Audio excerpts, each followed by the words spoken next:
ससुराल और मायके की दर्द की कहानी। ससुराल में वह पहली सुबह मुझे आज भी याद है। कितनी घबरा कर मैं उठी थी, यह सोचती हुई कि कहीं देर न हो जाए, सब न जाने मेरे बारे में क्या सोचेंगे।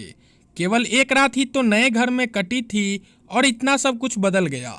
जैसे आसमान में उड़ती चिड़िया को किसी ने मोती के लालच देकर पिंजरे में कैद कर लिया हो।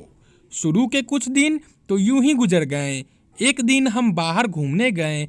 जब हम वापस घर आए तो सासू माँ की आंखों में खुशी तो दिख रही थी, लेकिन केवल अपनी बेटे के लिए ही। मैंने सोचा कि शायद नया नया रिश्ता है, एक दूसरे को समझने में कुछ वक्त लगेगा। लेकिन समय ने जल्द ही एहसास करा दिया कि मैं यहाँ बहू हूँ, इसलिए मैं जैसा चाहूँ वैसा नहीं कर पाऊंगी। कुछ कायदा और मर्यादा है जिसका मुझे पालन करना होगा, जैसे कि धीरे धीरे बात करना, धीरे से हंसना, सबके खाने के बाद खाना खाना। यह सब आदतें मुझे अपने आप आ गई। माँ से भी बात कम होने लगी, जिसकी वजह से मुझे पीहर की याद आने लगी। ससुराल में पूछने पर कहा गया कि अभी नहीं, कुछ दिन के बाद जाना। जिस पति ने शादी के समय कहा था कि आपकी बेटी पास में ही तो है, कभी भी आ जाया करेगी, उसके भी सुर बदल गए। अब मुझे धीरे धीरे यह समझ में आ गया था कि शादी कोई बच्चों का खेल नहीं है। इसमें केवल घर नहीं बदलता, पूरी जिंदगी बदल जाती है। अब मैं कभी भी उठकर अपने पीहर नहीं जा सकती, यहाँ तक कि पीहर वालों को भी मुझसे मिलने के लिए पूछ कर आना पड़ता है। पीहर में जोर जोर का हंसना, कभी भी कहीं भी चला जाना, रसोई में कुछ भी उठाकर खा लेना, अपनी मर्जी का करना, यह सब यादें बनकर रह गई। अब मुझे समझ में आने लगा था कि क्यों विदाई के वक्त सभी लोग मुझे गले लगाकर रो रहे थे।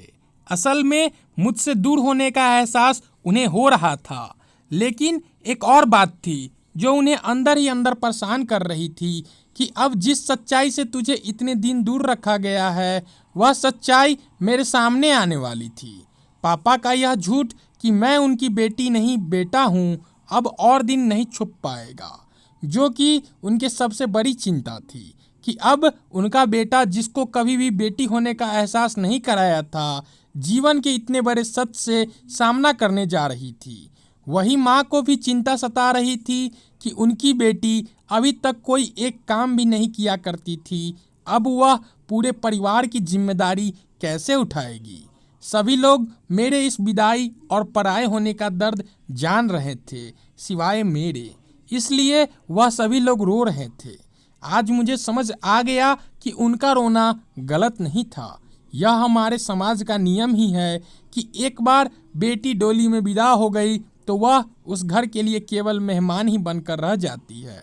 फिर कोई चाहे कितना क्यों न कह ले कि यह घर आज भी उसी का है, सच तो यह है कि अब वह कभी भी यूं ही अपनी पीर नहीं जा सकती। आशा करता हूं कि आपको इमोशनल स्टोरी पसंद आई होगी। चैनल पे नए हैं तो चैनल को सब्सक्राइब कर दें।